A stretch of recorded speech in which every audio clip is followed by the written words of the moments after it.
Tomatoes நல்லா boil ஆகிடுச்சு. So அது பாருங்கள் எல்லா இடமும் கொஞ்சம்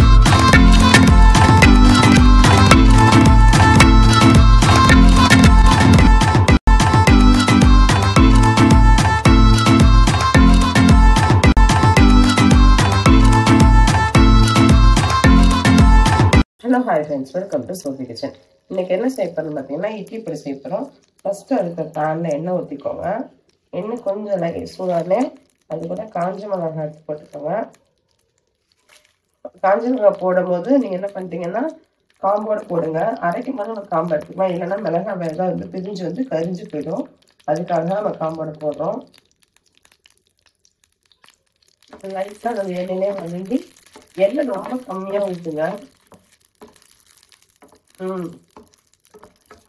இந்த கலர் சேஞ்ச் ஆகிற வரைக்கும் இருக்கட்டும். ஸ்டவ் மீடியம் ஃப்ளேமில் வச்சுக்கோங்க. நான் ஒரு 10 மிளகாய் யூஸ் பண்ணியிருக்கேன். ஒரு கப் அரிசி, 1 கப் உளுந்துக்கு. ஸோ காரத்துக்கு ஏற்றாப்புல நீங்கள் யூஸ் பண்ணிக்கோங்க. இப்போ கலர் லைட்டாக சேஞ்ச் ஆகிடுச்சு. இது கூட என்ன பண்ணுறீங்கன்னா இதை எடுத்துடலாம். கலர் பார்த்தீங்கன்னா சேஞ்ச் ஆகணும். நம்ம எடுத்து வச்சுருக்க உளுந்து போட்டுக்கலாம்.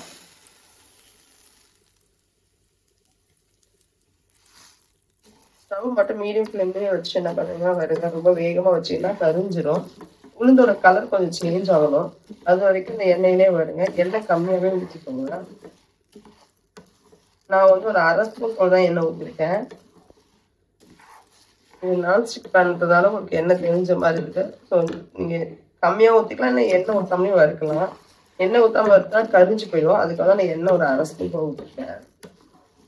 எல்லா பக்கமும் கீழே ஊற்றிட்டே இருங்க, இல்லைன்னா அடியில் அடிக்கி அப்படியே கரிஞ்ச மாதிரி ஆகிடும். ஸோ இதுவும் நல்லா கலர் கொஞ்சம் சேஞ்ச் ஆகட்டும், அது வரைக்கும் வறுக்கலாம். இப்போ பாருங்கள், சூப்பராக எல்லாமே நல்லா கலர் சேஞ்ச் ஆகிடுச்சு. இப்போ திரும்ப ஒரு பிளேட்டில் ஆற வச்சிடலாம். இந்த அளவுக்கு நல்லா வறுத்தா போதும்.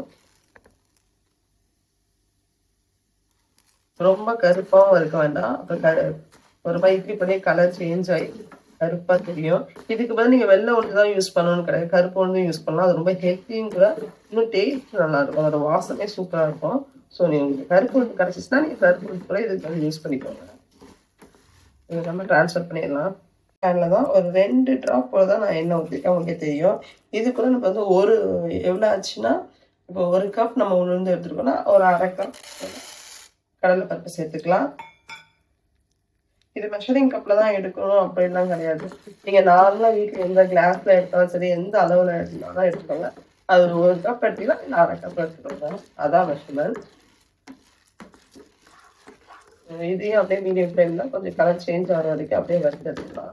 இப்போ பார்த்தீங்கன்னா கடலை பருப்பு நல்லா கலர் சேஞ்ச் ஆகிடுச்சு. இங்கே பாருங்கள், கடலை பருப்பு உளுந்து பருப்பு ஏன் சேர்த்து நம்ம வறுக்கல அப்படின்னு பார்த்தீங்கன்னா, கடலை பருப்பு சீக்கிரமாகவே வறுப்பட்டுரும். உளுந்த பருப்பு வறுப்பட கொஞ்சம் லேட் ஆகும். ஸோ அதுக்குள்ளேயே கடலை பருப்பு கரிஞ்சிடும். அதனால தான். ஸோ இப்போ பாருங்கள், நல்லா சேஞ்ச் ஆகிடுச்சு. வறுக்கும்போது வீடு ஃபுல்லாக அவ்வளோ வாசம். இதையும் சேஞ்ச் பண்ணிடலாம், பிளேட்டில் மாற்றிடலாம். இதே மாதிரி ஒரு 2 ட்ராப் போல் எண்ணெய் ஊற்றிக்கோங்க. இதில் நான் பூண்டை நசுக்கி வச்சுருக்கேன் தோலோட. பாருங்க, ஒரு சின்ன சின்ன பூண்டாக இருந்துச்சுன்னா அப்படியே முழுசாக கூட போடலாம். எனக்கு பெரிய பெரிய பூண்டாக இருந்ததுனால நான் நசுக்கி வச்சுருக்கேன். இது எதுக்கு போனாலும் பருப்புலாம் கேஸ் ப்ராப்ளம் இருக்கும். ஸோ இந்த பூண்டு போடும்போது கேஸ்ட்ரிக் சாப்பிடும்போது வயிறு அது எதுவும் பண்ணாது. அது மாதிரி வாசம் சூப்பராக இருக்கும். பூண்டு போட்டு செஞ்சுட்டீங்கன்னா நீங்கள் எல்லாம் செஞ்சு பாருங்க.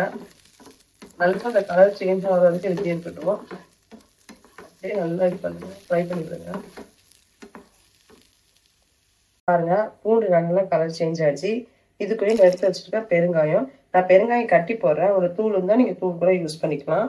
தூளாக இருந்துச்சுன்னா நீங்கள் அரைக்கும் போது கூட டைரெக்டாக சேர்த்துக்கலாம். இது கூட கருவேப்பிலை.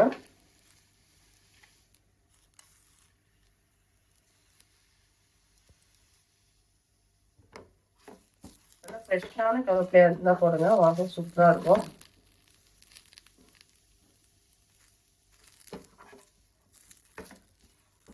இந்த கருவேப்பிலையே நல்லா மொறுமொறுன்னு ஆகும். அது வரைக்கும் இது வறுத்துக்கலாம்.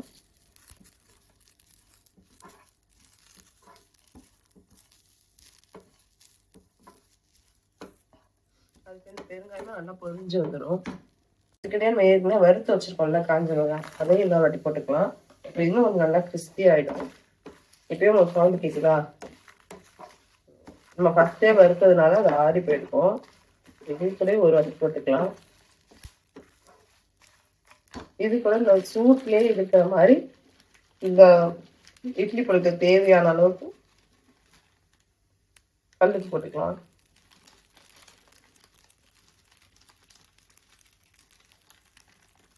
உப்பு பார்த்து போட்டுக்கோங்க.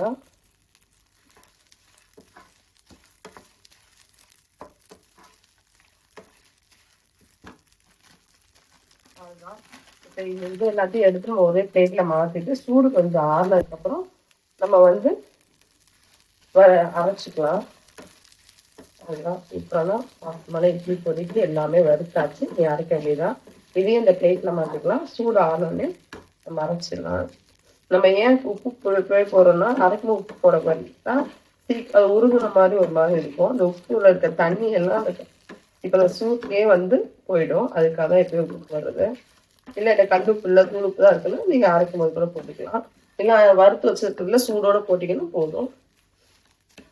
இப்போ அப்படின்னா ஸ்டவ்